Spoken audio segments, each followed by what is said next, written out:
I assume people were still gathering. So I don't know what's The happening, meeting trying has to figure not out, been scheduled for. the squares that were marked off have disappeared. I don't know whether they did that or whether someone else has done it. Yeah, so we'll see. The process. Everything. To be able to get some cool data from that. Yeah, soon? yeah, so we haven't had the discussion yet, but that was part of the RFP that they would be able to provide that, so. We'll see what they can provide. Yeah. Yeah. Yeah, I'm happy to share that. Yeah, great. Did you end up changing around the hub sites? Yeah, so they're part of what happened was after we went through and did all the things that worked right, I sent it to you and you provided feedback. I sent them that bit basically, and for like, these are the places that we've already kind of discussed. And then they narrowed it down from there to what they thought they needed to make it with. And then that list went to DPW. DPW basically said yes, no, whatever. So that's kind of what we have now. Is we did it up with after the whole process. What were DPW? Yeah. Was that very It is. Yeah, exactly. Like they were given the list and then Three terms. you checked it back and they were like, yeah, no, yes, no, yes, no. No. Three members. Yeah. Part of the three board members. Remember board. It, There was a can't remember right now. Post warrant article. It was- Five. Dan Hudson was involved, but, Yeah. I don't remember. Yeah. No, Well, then again, can you find? Yeah. Volunteers to fill I mean, they're also now helping us with, some signage for some of the locations that they're providing us, like they have these bare granite ones that I guess were never used. They're like, oh, you could use those. But they didn't want us to, put the signs into the ground. I know that So they're giving us like blocks to use as like temporary signage, to like hold that. Well, that's the problem with Fremantle. Hi. Right. All right. This is. Okay, great. Cool. So. That is true. All right. It is. I just set up, Curious, have I just come up in line with them. If it has all kind of. Although it might take a while for everybody to take it. So as you're walking in up the street, there's that. Did you hear about that one? Yeah. I think, it was up the outside. Yeah. John. Yeah. So. Set up there, There's no forum, so. Yeah, I'm pretty sure that. but what happened is that. Unless we we- on, Yeah. that there was a proposal created coming in from the car. Interesting remnant of a prior issue. Yeah. Oh. Yeah. I got I've never actually I like need a second. walked over to like where that bridge is. Like I know it's there, but I never walked over there. It makes sense. There's always odd non-conformities and stuff, but this is a case of how you handle Yeah. essentially. It's like a halfway muted, like almost. So there's a bit of weirdness here. Yeah. Gotta do things. All right, it's great. Less than 100 people. Less than, I think it was 1 year there. Yeah.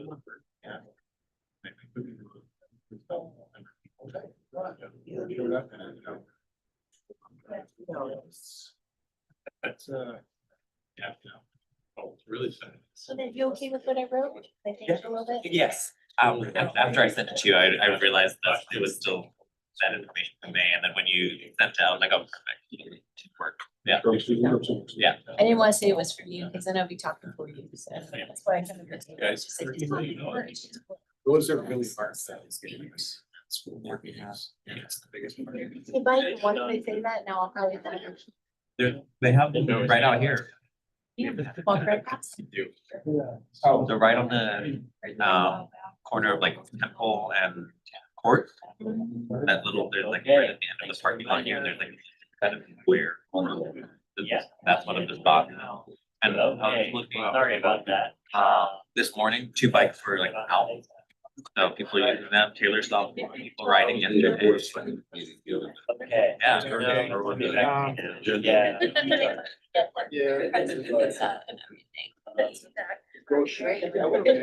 be nice if, you could have, like, not. Electric scooter. Problems around town. Maybe an e-bike, which balance issues. Yeah, they do have Or a other, three-wheeler. yeah, they have other products like that. What they use as their bigger market. Right, yeah. I had the, a tripod. With steering wheels that you can usually ride up with your wheelchair, connect to it, it becomes an electric wheelchair. Take a look at it. Yeah. Found yesterday on Riverside. Person had that tripod and the wheelchair attached to it. So we're grandma. Yeah. Now you steer yourself all over and it motorizes you. Yeah. Yeah, that's the, because I haven't seen that. Both of them working together. So I should probably include all 4 cars. Not a problem. On Temple Street, one day when I was going to get soup. Right. There was a Shaw scooter. You wanna know what the parade face was? Yeah. Get some pizza to eat. Yeah. Store in there. Probably just sit, you know, drink this or something. Yeah, I was can't get there for a time, so now it's. Yeah. And it won't move. Yeah. So funny, like somebody used it to senior. Uh-huh. Yeah. Waiting it is. That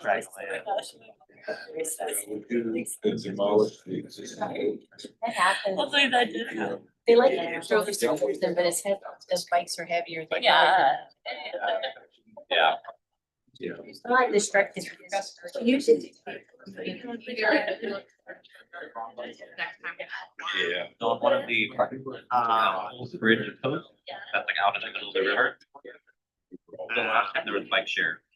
Someone managed to get one of the bike shop. Oh, I get those. Pull the rope or something. Yeah, that's. Wow. Does that? Yeah. You all have, you do have squirrels in your kid. So the squirrel was. Here, we had a whole bunch. But on the first platform. Yep. And then you picked up. Then it went back to the email because the whole. Right. Tax.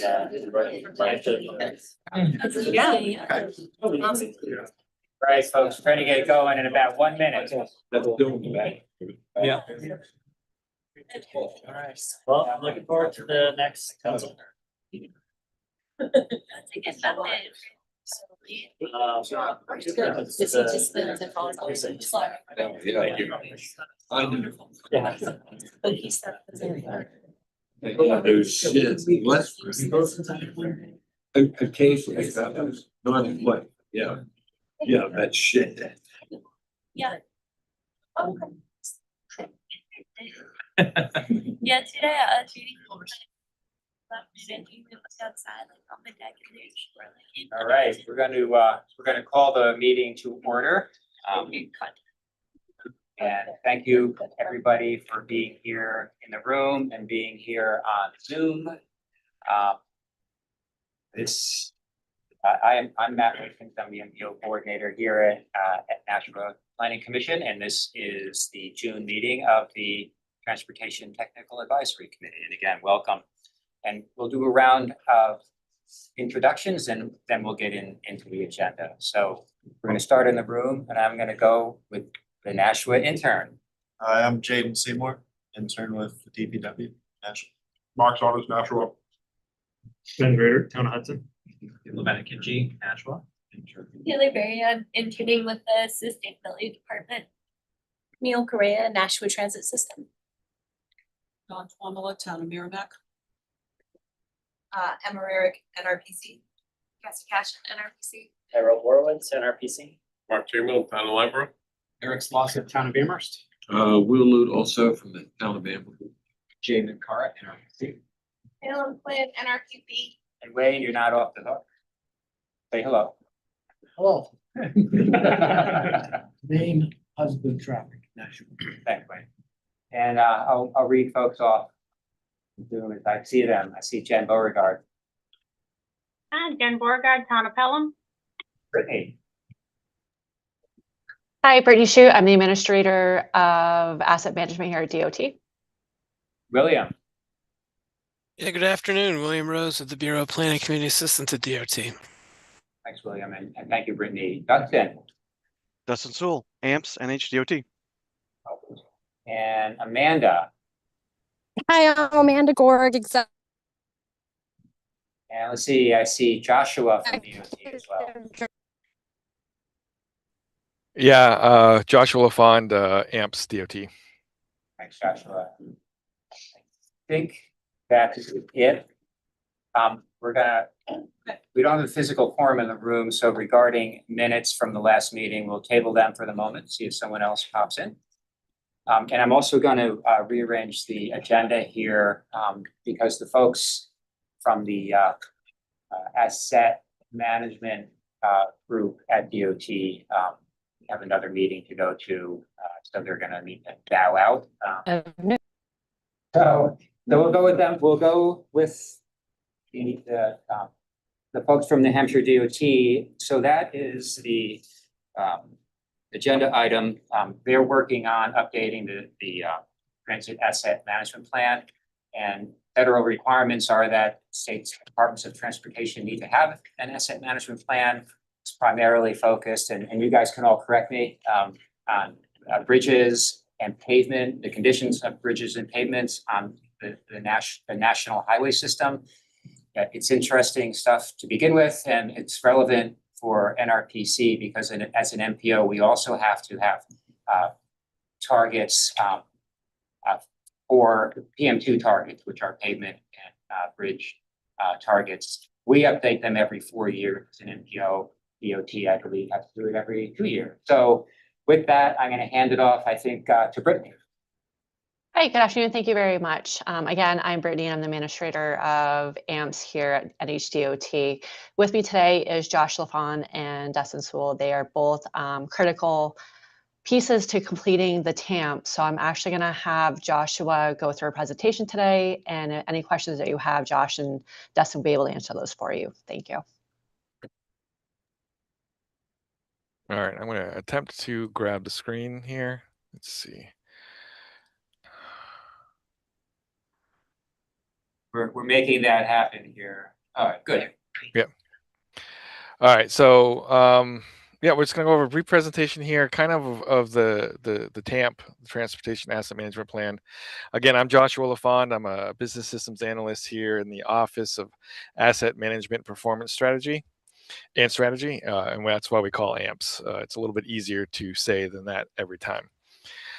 This is a presentation that was given last week to the rest of the MPOs, so that's why the date's off, just to give you a heads up. Let's see.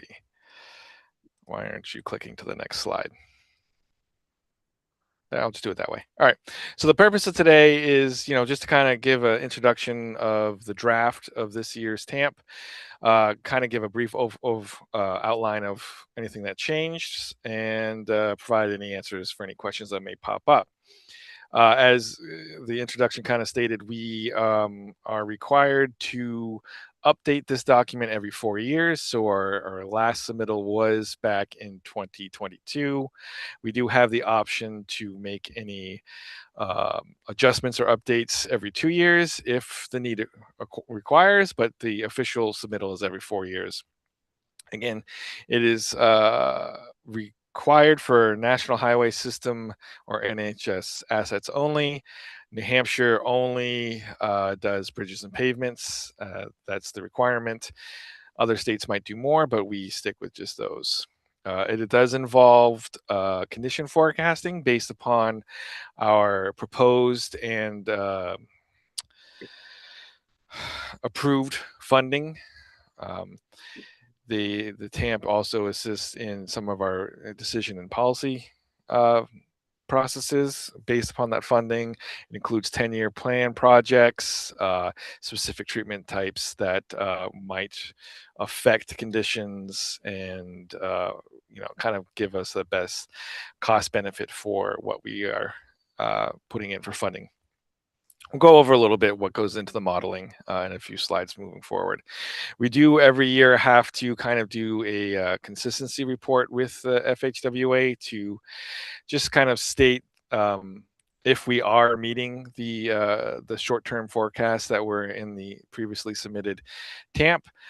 So for the next 4 years after this year, we will be seeing how well we're doing against our proposed conditions in the TAMP submitted this year. And again, anything that was provided prior to this meeting is still in draft form. So just kind of go over what this year's update has done. Again, we submitted back in 2022. We had a consultant assist us in the generation of the report itself. It again, just bridges and pavements still only. The meat of the report has not changed because we're still using the same consultant. So the structure and the flow is pretty much similar, not identical, but similar to what we had done 4 years ago. In the new draft, we do have more updated visuals. We are incorporating ADA compliance since it's going to be a publicly available document, and our resiliency sections have been modified and updated. Previously they had like their own chapter, and those are now kind of specifically in the pavements and bridge sections themselves. The data obviously has been updated from 4 years ago, and due to that, our performance targets are also being updated from what we previously had submitted. So for the TAMP, since we only have bridges and pavements, we have essentially 3 performance targets. Pavements are split up into 2 separate ones of interstate and non-interstate NHS routes, and bridges don't have that, I want to call it granularity, but they're not split up. It's all bridges are considered one performance target. And this right now is just showing the poor performance targets we had in a comparison to what we are proposing now to 4 years ago. And as you can see, interstate and non-interstate, which are the 2 top ones, they are based upon percentage of poor by lane miles, and bridges are percentage of deck area. So our interstate and non-interstate, the poor conditions on the NHS are fairly low. Interstate itself has been trending, similarly to how it was 4 years ago. So we did not see a need to change those targets.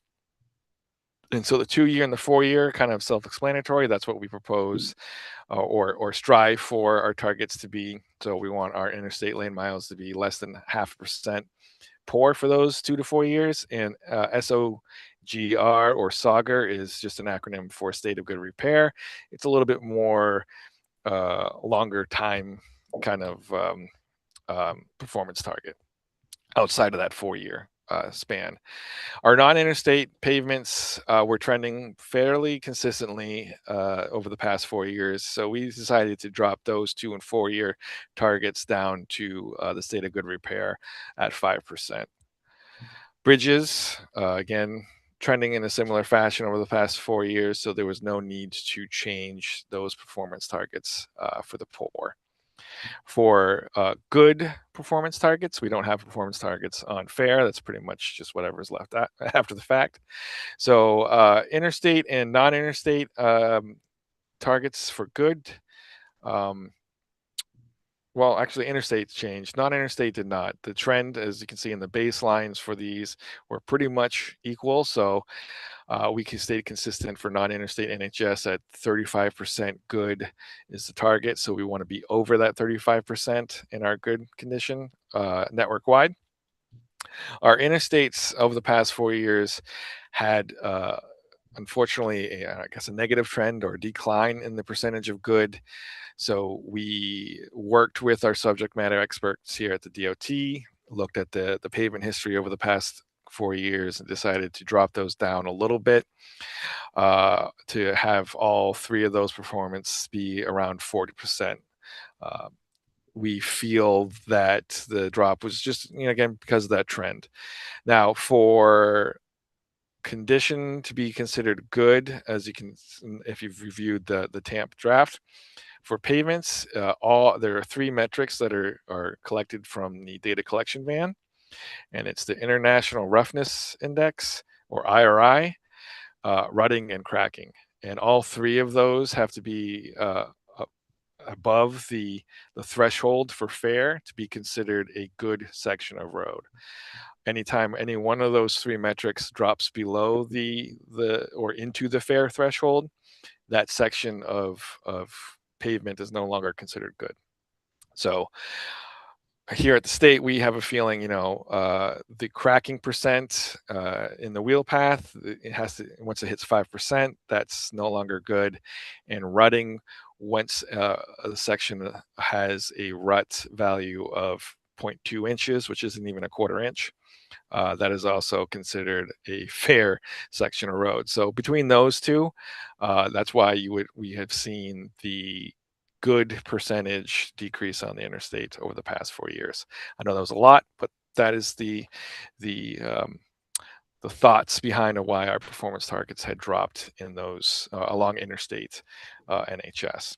Bridges has been pretty consistent. Bridges themselves, have a much longer life cycle. So to see something as, I don't want to say drastic, but noticeable as interstate pavements is probably very rare. So they did drop those targets down slightly to 50% for the 2 and the 4, and the Sauger pretty much is at 40%. I don't know why it was 39.4 4 years ago, but that's what it says. And now I'm just kind of just go an overview of kind of how we determined these with our forecasting for the TAMP and the 10-year plan, but we're here to talk about the TAMP. We do utilize a piece of software from a company called Dayton. It's called DTIMS Business Analytics. We use it for our bridge and pavement assets. It allows us to be more consistent throughout the years. Every year we update the data based on data collection, and we update the models. And then these models are then used in us determining which projects to use in the short term. And in addition, we forecast 10 to 20 years out to see how it would perform based, again, on our funding resources. And those are also reported in the TAMP as what we forecast for condition along interstates and non-interstates and all bridges for that reporting. Data is uploaded to the cloud. It's a cloud-based system. So it just allows us to also have a little bit more security that we won't lose that information. And visualizations that we use for decision-making, or even just, analyses between myself and Dustin, we take that out of DTAMS and bring it into Tableau software. If anyone's ever heard of that software, it's just better for visualizations than the native application we use for our modeling. This example here is for a bridge in Troy. It just kind of shows that the software itself can give us recommended years to do specific treatments. It shows a benefit cost there in the second from the right column there, kind of some of those benefits of doing that. The visual on the right of the screen there is just showing when the red line or the line towards the bottom, depending on if you're colorblind, is kind of like a do nothing line. If nothing was performed upon that bridge, that's how it would deteriorate at specific years. The line that jumps up with the green line, that is when a treatment is applied, in this case 2036, as the table on the left shows, and it just resets the condition. Similar things for pavements, just it looks a little bit different because, again, the deterioration models of the life cycle analysis. What goes into the modeling? This is specific for bridge here on this slide, but pavement is very similar. Just obviously uses pavement data and whatnot. We bring information as committed projects, like from the 10-year plan. We do analyses on a given refresh to do unit costs, and we review those. And then we use the budgets, so the funding that's necessary for the projects to actually be built. We use some information, whether it's from, in this case, the bridge management software or pavement history or the likes like that. We use deterioration curves that were determined through assistance with subject matter experts and consultants, and bring those into the system. So we know when we apply a treatment, it's going to deteriorate at a specific rate based upon the treatment applied. And also, again, like we had in the last, if we do apply a treatment, it allows us to reset the treatment so we know where it would be once treatment is applied, and then can deteriorate from there. There are other inputs shown here that are listed here: time and condition state for bridges, etc. And that's a general overview of the TAMP itself, what kind of goes into creating the performance targets, and some of the modeling that we use to create those performance targets. And that brings us to the end of the slides. So I guess if there's any questions, we're happy to answer them. Wayne, go ahead. Yeah, Wayne Husband, Nashua Traffic. The question about the bridges. In the old days, as far as bridge condition, I'm accustomed to seeing like whether a bridge is a red list bridge or it isn't, whether it's a structurally deficient bridge or it isn't. How does that relate to this bridge condition? I mean, basically, anytime a bridge enters the red list, it's when one of their components have dropped to poor condition, whether it's the deck, superstructure, or substructure. And that would be our poor network, which was about 2.9% right now on the NHS. so is it conceivable that the bridge condition could show that it's in good condition, but it could still be a red list bridge? I wouldn't say not typically. There are situations where a fair bridge could end up on the red list. There's situations where if a bridge if the deck has been a 5 for more than 10 years, it's not on the red list, but it is eligible for R&R, for rehab or replacement at that point. So it's not technically the red list, but it would be eligible for similar treatments.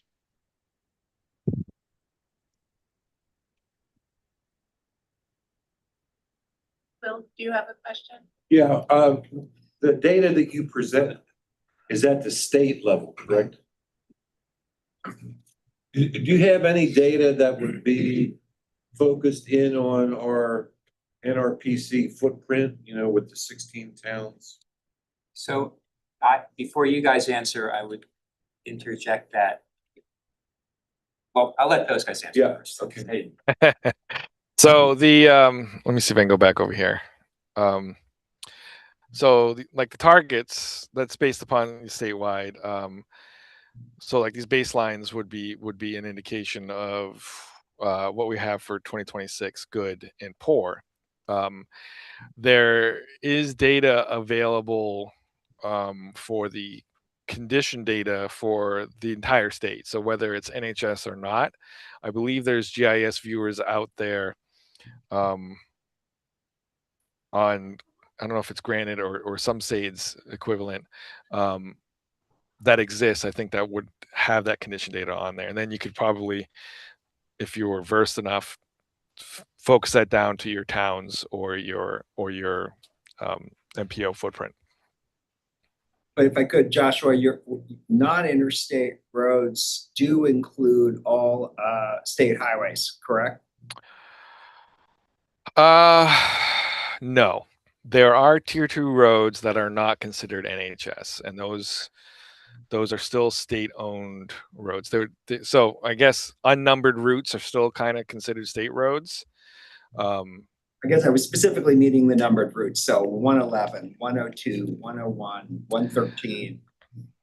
I would say not. I would say not all numbered routes are still considered NHS. I don't know the percentage off the top of my head, but I wouldn't, at a gut reaction, I would not say all numbered routes are considered NHS. I'd also point out that there are no interstates in our region. There are non-interstates, and as Jay was saying, you know, they 111, 101, so. And in the past, so we get information from DOT to report our pavement and bridge targets every 4 years. And we do adopt the statewide targets. So is it fair to say that the TAMP system applies to like federally funded highways? Yes.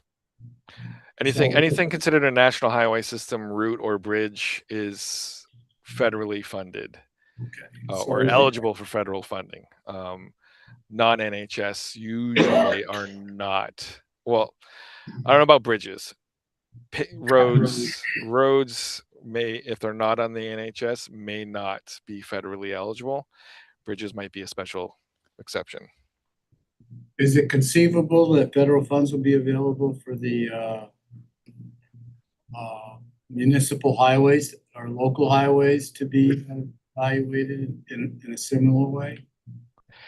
If you're, so that's a good question. So that, if it's a NHS route within the urban compact, I don't know exactly off the top of my head how that works. I do know that sometimes there's projects that go through there from the state, depending on the specific route, but I can't give you a definite answer, yes or no. I don't know if William could answer better from planning or not, but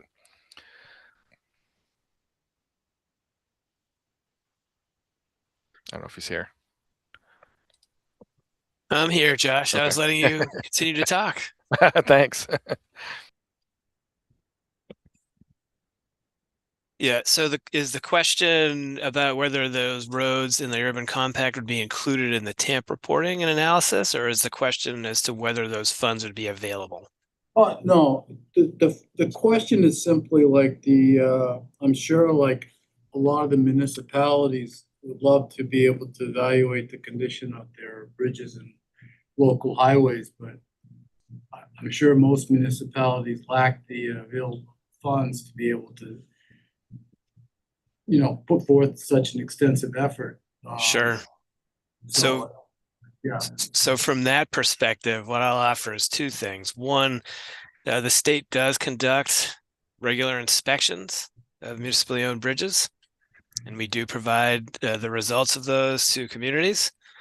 And the second is that through the 9 regional planning commissions and the funding that we make available to them through their unified planning work programs, they have each individually undertaken efforts to engage in a road surface management audits and reports that identify roadway condition and do make recommendations similar to what you're seeing in the projections here in the TAMP report to the towns to help with budgeting decisions at the local level.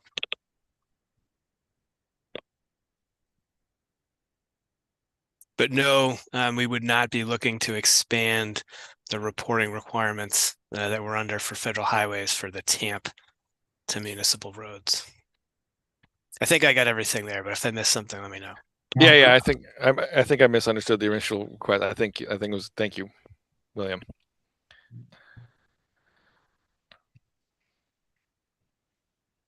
Questions? I've got one question. So the deterioration curves that you're using, do they take into account the composition of the vehicles using a particular highway? So for example, are heavier truck volumes that are known on a particular route going to be a variable that impacts assumed your forecasting? Yes and no. So the deterioration curves, they are broken out by tier. So like a tier one route is your interstates, turnpikes, Route 101 from, Manchester to the seacoast, etc. Um, those obviously see a much higher volume of truck traffic than a non-interstate, tier two road would. So we don't necessarily like break them out by traffic and heavy traffic or percentage of heavy traffic or whatever, but we know that the tier of the road is usually what we used for the breaking down of the what we can sometimes call families, at least for roads, of the deterioration. So, and then we also broke it down on by what the last treatment was as well. So if an interstate was given a preservation style treatment, just an overlay treatment versus a rehab of a mill and fill, or a mill and fill and an overlay, on top of that, the deterioration will be different because the type of treatment was different. But we did look at, whether the northern sections would differ from the southern sections, and based upon our data and the fact that New Hampshire's, small, there wasn't much of a discrepancy between like regions. It's mostly just tiers and treatments that we broke out for pavements. Now, Dustin, you want to comment on bridges? Yeah, bridges very similar, but specifically we did utilize ADT traffic volumes for bridges in our families. So really for bridges, the only two major statistically influential variables for deterioration was structure type and ADT. So that's primarily what we used. Great, thank you. So you have bridge condition or bridges evaluated, you have pavement evaluated. Is it conceivable that in the near future that you're going to have an evaluation of safety and or accidents? So that's not required for the TAMP. So at this time, we are not looking into that. And I can't speak for the other departments or bureaus that would be involved with that data, but it all depends on how the data is collected for crashes. Each town or district or municipality might do it differently. So I can't comment on how easy that would be to try to standardize across the state either. So the TAMP does talk about a risk registry and a risk aspect to our decision making, but that's more on a planning side as opposed to a asset front, like an asset view examination.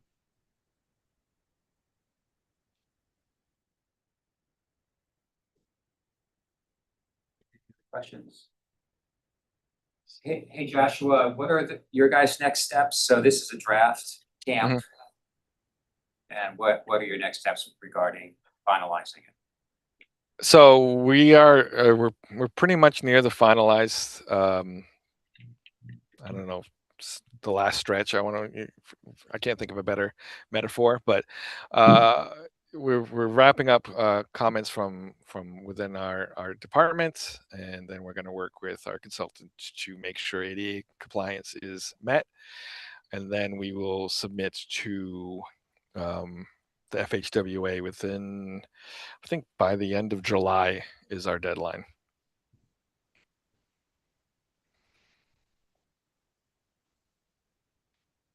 All right, anything else from the AMPS people?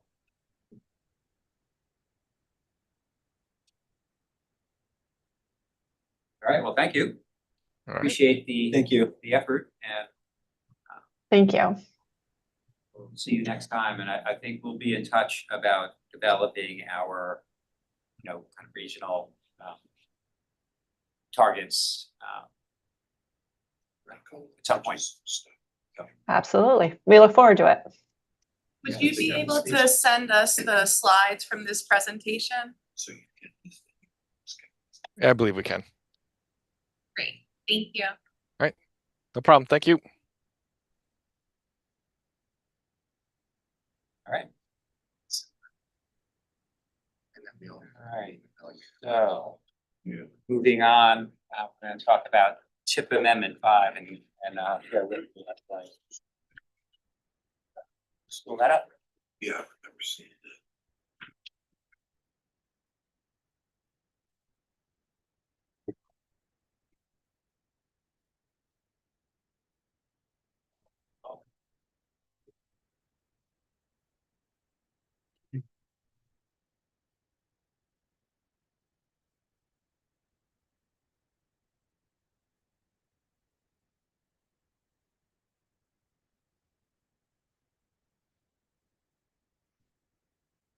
All right. Here it is.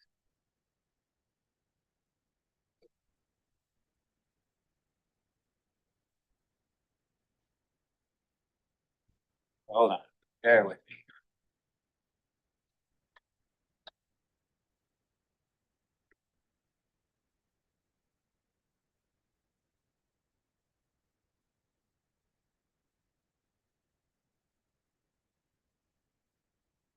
All right, can you guys see it out there? Say yes, somebody. I can see it. Thanks, Jen. All right, so TIP Amendment 5. We're, as is standard, we'll talk about the process so far, summarize the amendment, review the amendment thresholds, the actual projects that are being amended, our recommendation, and potentially a TTAC recommendation to adopt after discussion. And this is an attachment 2 in your agenda packet. And of course, we're updating the current 2025 to 2028 TIP. This is again Amendment 5 to that current TIP, and I think you all know the rest of the story there. So I'll talk about that. This is the process so far. We first talked about this amendment back in May with DOT and other partners at our interagency meeting. And since then, NRPC communities have been notified of this amendment. And we began a public comment period this past Friday. It'll run through next Monday. It's a 10-day public comment period. Here we are today talking about this, and next week at the NRPC MPO meeting, we'll have a public hearing and potentially adopt this. So any questions about the process so far? There are revision procedures to the TIP, and the ones that are relevant today are highlighted. And those are adding or removing a project or a phase of a project, and also when there is a significant change in the overall total cost of the project within those 4 TIP years. And you can, there's a link there, and also in your memo, if you want to go see the full amendment procedures document on the DOT webpage. So these are the projects. There are only a couple, 3 actually. So the first one is in Hudson, project 44228, and this is on New Hampshire State Route 102. It's about a couple of things. It's approximately 7,500 linear feet of sidewalk to fill in gaps between Ledge Road and Alvern Roads. And that's also to include potentially rectangular beacons. There's going to be drainage improvements and so on. So the change is that this project is being added to the TIP. It has been in the 10-year plan. It was in year 2030 right of way, or excuse me, preliminary engineering or design was in 2032 of the new upcoming 10-year plan, 2027 through 36. But it's been advanced at the request of the town to 2027. So we're accommodating the town of Hudson and bringing this into the TIP. And So adding a project requires an amendment, and that's why we're doing this today. So any questions on this project? Great.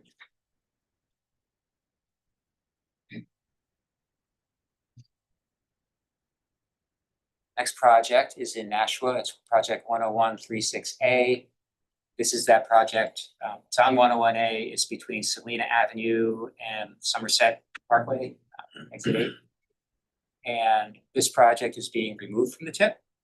And the scope is to improve capacity out there, potentially add a lane, do transit improvements, like pullouts, things like that. Also bike ped improvements. That's the scope. But it is being removed from the tip. And the reason is to just to adjust the project schedule to reflect the new upcoming 10-year plan. And in that updated plan, this project has moved out to those future years. Right of way begins to show up in 2030. So given that that's the way the 10-year plan is going to change, we're trying to correct that in the current tip. So again, moving something out of the tip requires an amendment, and that's why we're doing this one today. So are there any questions on that project? Does that mean exit 5 is going back in? I haven't heard that, Wayne, but we can Check. we can keep advocating. I think it's important. I'll keep checking. Yep. Third project is also in Nashua. It's project 44354 along various state routes. And this is an effort to reduce congestion by improving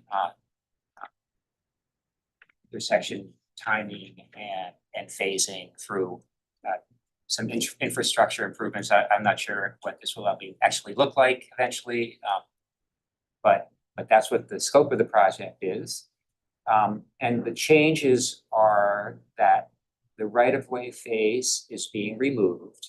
Preliminary engineering is also moving to FY 2027. And as a result of that phase being removed, the overall cost of the project within the 4 tip years is decreasing by around 33%. The reason this is changing, this is a municipally managed project, and I think probably in collaboration between DOT and the city, this is just where it's a prioritization thing for the city, as I understand it. So that's the reason for the change.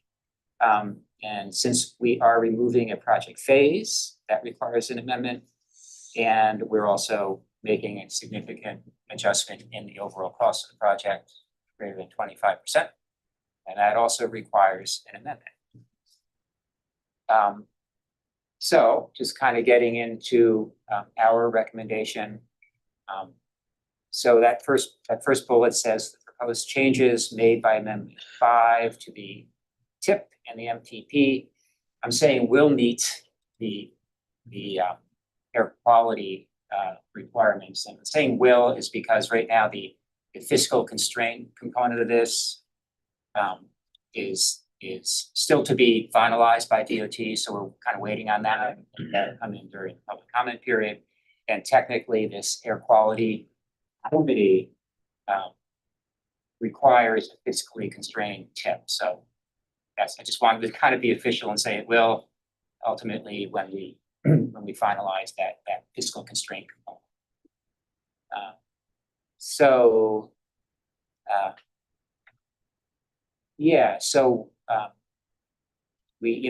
We've talked about this already with our various state and federal partners and other MPOs. We'll talk about it again tomorrow at our interagency consultation. Rest assured that will all happen.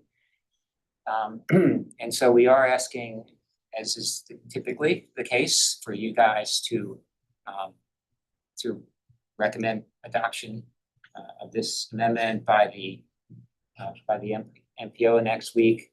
I would add that whereas we have an overall quorum between people in the room and people on Zoom, we don't have physical quorum here, so we are gonna ask, do this by resolution and ask if there are any objections to our policy committee adopting this next week. Tyrell? I have a question about that last project Yeah. that was the signal timing or signal phasing stuff. So the right of way is being removed from the project. What did the right of way phase entail to begin with? Originally? Sure. Yeah, so this, just kind of to go back, this project, we had a chance for CMAQ funding a couple of years back. Like we all did presentations here. I think everything got accepted except for the electric charging stations during that round. This project envisions to kind of hit some of Nashua's major corridors and upgrade the detection infrastructure and some signal optimization coordination to help kind of process vehicles faster through there, so there's less idling, better air quality. Right away, we had it in there as a placeholder, because you don't want to be in a position where you don't have it and then you're waiting 6 months to go through this whole process. As far as right away, we believe it to be probably minimal, but I don't have a full survey of where all the traffic cabinets are. Are we right on the right of way? Sometimes we find them a little bit beyond, and if we have to go there, we need a little bit of easement to do that work if necessary. I think right away, it should be very limited, given these corridors are pretty well defined. Yeah. All right, cool.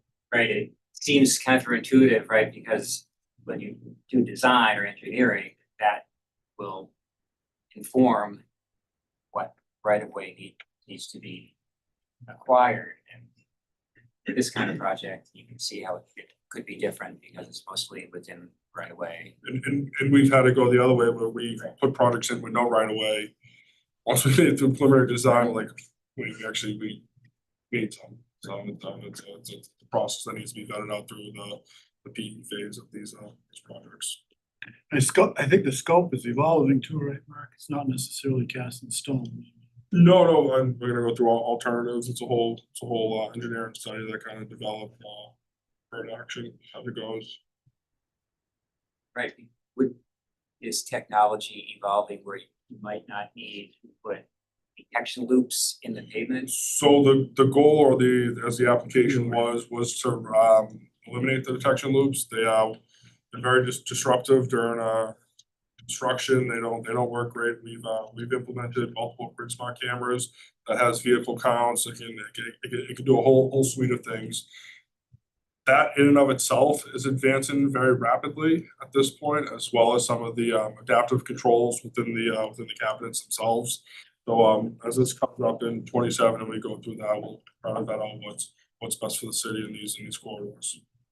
The detection cameras being overhead just give us a whole new element of being able to collect traffic data, which give us real-time methods of being able to do things like traffic signal timing and adjustments based upon our own physical data with the cameras and stuff like that. So it's a pretty powerful tool.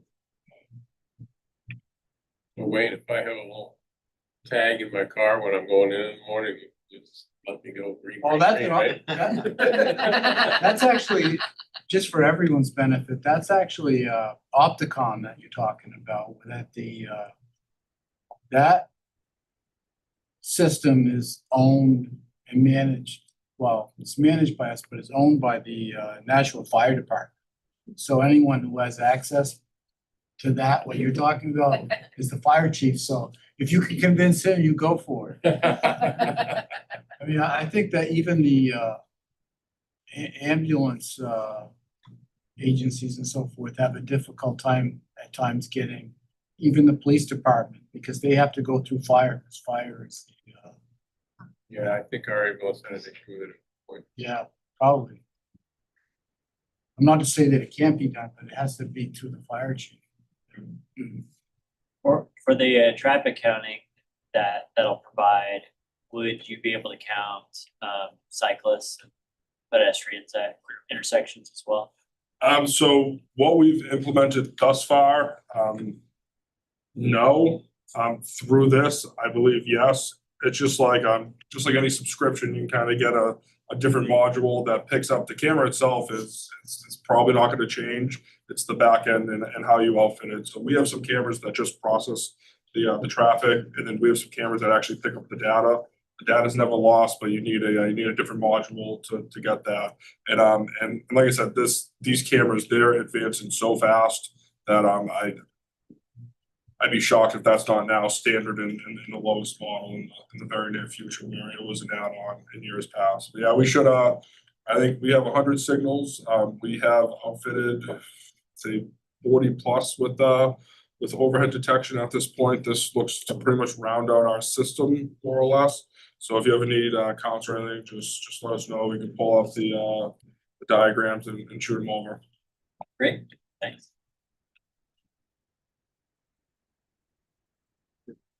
So if someone wants to make this motion, or just a resolution, right? Well, yeah, you were just asking, does anybody object? I think that's all you needed to do. Yeah, so does anybody object to this amendment? Okay, hearing none, thank you. So next on the agenda are the monthly minor revisions. That was attachment 3 in your packet. There were a couple added on kind of last minute last week. So we'll talk about those. And similar to a TIP amendment, there are thresholds for revisions. And these are the ones that are relevant. Minor changes in the overall cost of the project within the TIP years, and a change in the fiscal year of any phase. So these are the projects. So in Brookline, project 40662, that's at the intersection of New Hampshire 13 and Old Milford Road. We've talked about it quite a few times. Potentially, this could be a southbound left turn lane, yet to be determined. But the changes are that preliminary engineering phase is being shifted between fiscal years. There's no change to the overall project cost. And the reason is, kind of DOT has to move things around from time to time, just to meet different schedules and such. Matt, does that mean it's being pushed out or it's being advanced? No, it's not. I don't think it's being moved. So no change to the timing, just the funding being switched from one fiscal year to another? I don't think so. And I don't know if William can answer that one, but. Yeah, it's funding management. It has nothing to do with the project schedule. Everything continues on that's obligated, but we may not need as much in 26 as we think we're going to need in 27 or vice versa. So we're shifting funds around. Thank you. Yeah, thanks, Glenn. Project Nashua Merrimack Bedford, that's the Everett Turnpike widening. And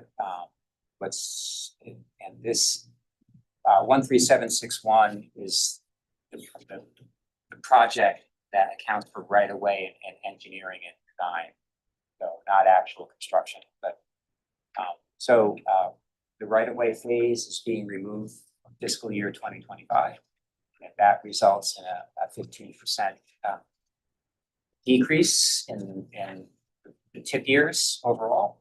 And again, this is, I think, just kind of what William just said. It's management of management of the project. Is that correct? 25 or should be 26? No, that is what's in the. So we right realized it didn't happen. First beyond. Just look here. This is actually the TIP amendment.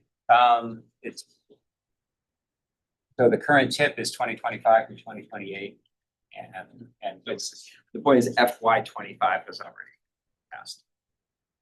Right, but it was still officially in the TIP. So I don't know if William has anything to add to that musing that we're doing here. No, I think you explained it. All right. So Pelham project, 29,450. This is the Old Street Bridge over Beaver Brook rehab. The preliminary engineering cost estimate increased in fiscal year 2026 slightly and resulted in an overall increase in the project of 0.5%.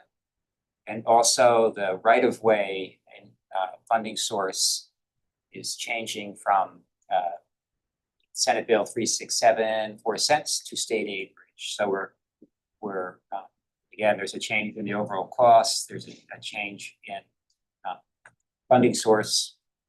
Same reason, just managing the project at DOT level.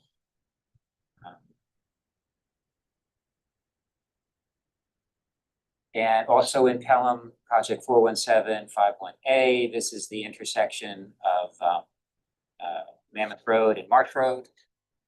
That's that roundabout there. Construction phase is moving from 2026 to 2027, still within the tip. The federal share of construction has increased. There's another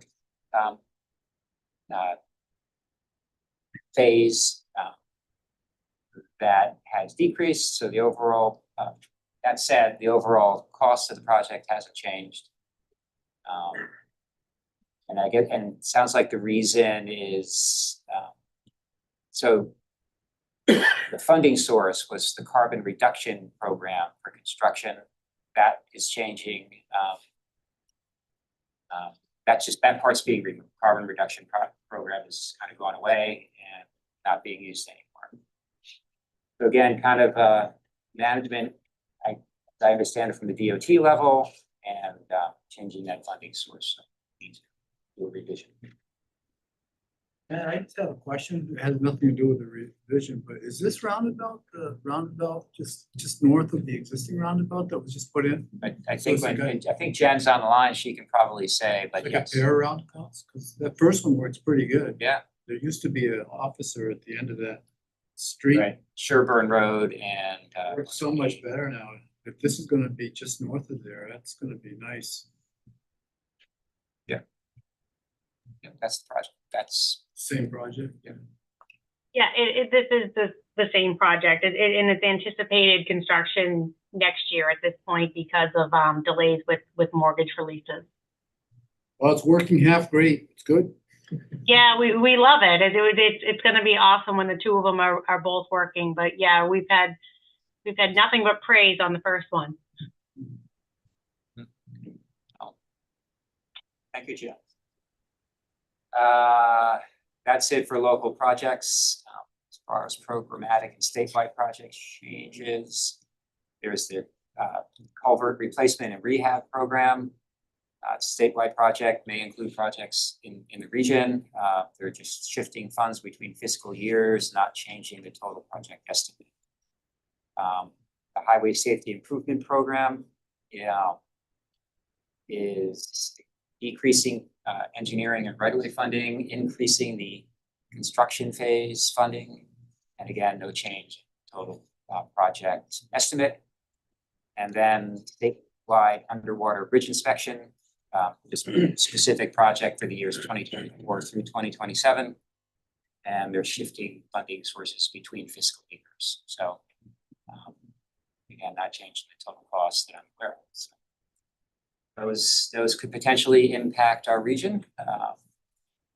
So that's what we have for minor review. Any questions on that? Right. So moving on. Other NRPC project estimates. Yes, our regional mobility manager, Donna Marceau, could not be here today. So instead, I'm going to let you know that the Greater Nashua Regional Coordination Council for Community Transportation is having its monthly meeting. It's going to be later this month on the 25th. I printed out some copies of this. It's up by the agenda if you want to grab some. Really great meeting where they help fill those gaps in transportation. So come on down to that. The other quick thing I wanted to say is that the Nashua Regional Planning Commission has a foundation, which is what the city of New Hampshire gives if you want to take a look and then pass it along. So our foundation helps support our household and hazardous waste program, our community rides pilot program, and a really great universal design helping make outdoor spaces accessible for everyone. There's just some really great causes. If you have any amount to give, it will be very much appreciated. And that's all I got. Thank you. Yes, I think that data was in the, your latest news. Probably. Yeah, probably would. Yes. Yeah. Yeah. I'm sure it was. Yeah.